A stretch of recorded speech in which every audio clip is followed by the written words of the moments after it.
divisibilité. Alors, le principe est basé sur la notion de congruence, et on va regarder donc le premier résultat. Soit n un nombre entier naturellement nul, écrit dans le système de numération de base 10. Alors, vous savez que n s'écrit avec des chiffres A1, A1, A1, A0, avec bien sûr les AI sont les chiffres entre 0 et 9, avec A1 différent de 0. Alors, on va commencer par le premier critère de divisibilité que vous connaissez tous, c'est la divisibilité par 5. On sait que 10 est congruent à 0 modulo 5. Donc, lorsque je passe à l'écriture de n en base 10, la congruence modulo 5 ne restera que à 0. Donc, n est congruent à 0 à A0 modulo 5. D'accord?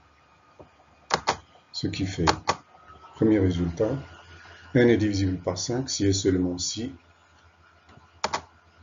A0 est divisible par 5. Alors, divisibilité par 4 part du principe que 10 au carré c'est 100, et 100 congruent à 0 modulo 4. Donc, n va être congru seulement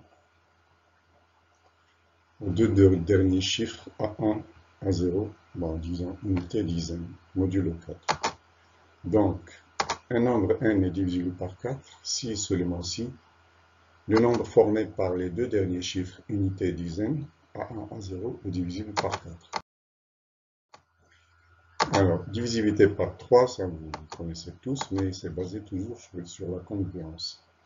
On sait que 10 est congruent à 1 modulo 3, donc toutes les puissances de 10 sont congrues aussi à 1 modulo 3. Donc, n va être congru à la somme de ces chiffres modulo 3. Et donc, pour que n soit divisible par 3, il suffit que la somme des chiffres soit divisible par 3. Divisibilité par 9, même principe. 10 est congruent à 1 modulo 9. Donc, toutes les puissances 20 vont être congrues à 1 modulo 9. Donc, le nombre n va être congruent à la somme de ces chiffres modulo 9. D'où n est divisible par 9 si et seulement si la somme des chiffres. Bon, critère divisité par 11. En partant du fait que 10 est congruent à moins 1 modulo 11, donc toutes les puissances de 10 vont être congrues à moins 1 puissance i modulo 11. Et donc, n va être congru à la somme sigma de i égale 0 à 1 de moins 1 à puissance i fois ai modulo 11. De ce fait, un nombre n est divisible par 11 si et seulement si la somme alternée de ces chiffres est divisible par 11, c'est-à-dire, on commence par les chiffres des unités, A0 moins A1 plus A2 moins A3, etc., etc., et divisible.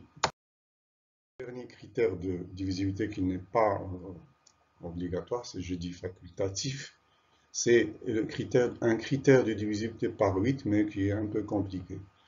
Il part du fait que 8 est congruent à 1 modulo 7, et donc toutes les puissances de 8 sont congrues à 1 modulo 7. Donc n est congru à sigma des AI